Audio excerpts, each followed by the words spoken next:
సత్యనారాయణ స్వామి వ్రతాన్ని ప్రతి ఇంట్లో విధిగా ఆచరించడం ఆనవాయితీ.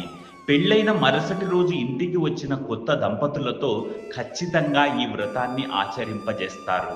గృహ ప్రవేశానికి, ఇతర శుభకార్యాలు చేసుకున్న, ప్రత్యేకించి కార్తీక మాసంలోనూ ఖచ్చితంగా సత్యనారాయణ స్వామి వ్రతాన్ని విధిగా ఆచరించడం మన వారందరికీ అలవాటు.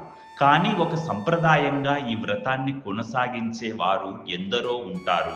సత్యనారాయణ స్వామి వ్రతం అనే వరం మనకి నారదుని పుణ్యమా అని సంప్రాప్తించిందే. ఆయన్ని కలహభోజుడని తిట్టుకుంటాం కానీ లోకోపకారం కోసం ఆయన అందించినన్ని వరాలు, వ్రతాలు మరే మహర్షి అందించలేదేమో. అందుకే ఆయన దేవర్షి స్థానాన్ని పొందారు కావచ్చు.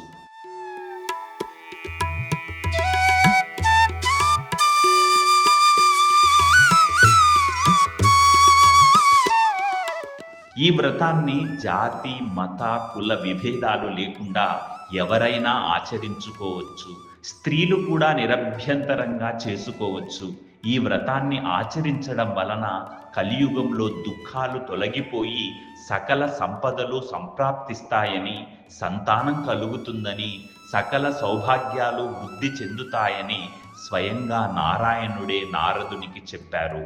పైగా సత్యనారాయణుడు అంటే కేవలం విష్ణు స్వరూపమే కాదు, ఆయన త్రిమూర్త్యాత్మకుడైన కలియుగ దైవం. అందుకే శ్రీ సత్యనారాయణ స్వామి వారిని మూలతో బ్రహ్మరూపాయ, మధ్యతశ్చ మహేశ్వరం, అదతో విష్ణు రూపాయ త్రైక్య రూపాయతే నమః అని స్తుతిస్తారు.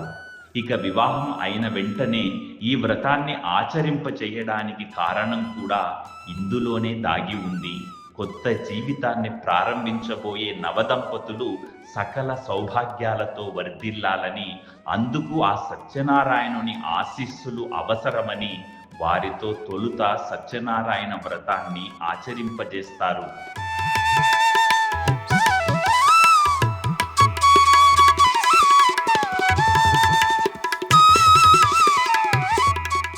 ఇంకా గర్భధారణకి ముందర ఈ వ్రతాన్ని దంపతులు ఆచరించడం వల్ల వారు సత్సంతానాన్ని పొందుతారని విశ్వసిస్తారు.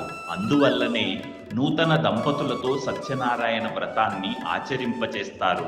సాధారణంగా ఎప్పుడైనా కూడా ఈ సత్యనారాయణ వ్రతాన్ని ఆచరించుకోవాలి అనుకుంటే ఒక మంచి రోజు చూసి బంధుమిత్రులను పిలిచి పంచభక్ష పరమాన్నాలు చేసి పూలు, ఫలములు భగవంతునికి సమర్పించి భక్తి శ్రద్ధలతో పూజ జరిపి బ్రాహ్మణులకు దక్షిణ తాంబూలములిచ్చి బంధుమిత్రులకు విందు భోజనాలు పెట్టి ప్రసాదము తాను తిని ఇతరులకు పెట్టాలి. ఇట్లా చేస్తే వాళ్ళు కోరిన కోరికలు నెరవేరుతాయని ప్రగాఢంగా విశ్వసిస్తారు.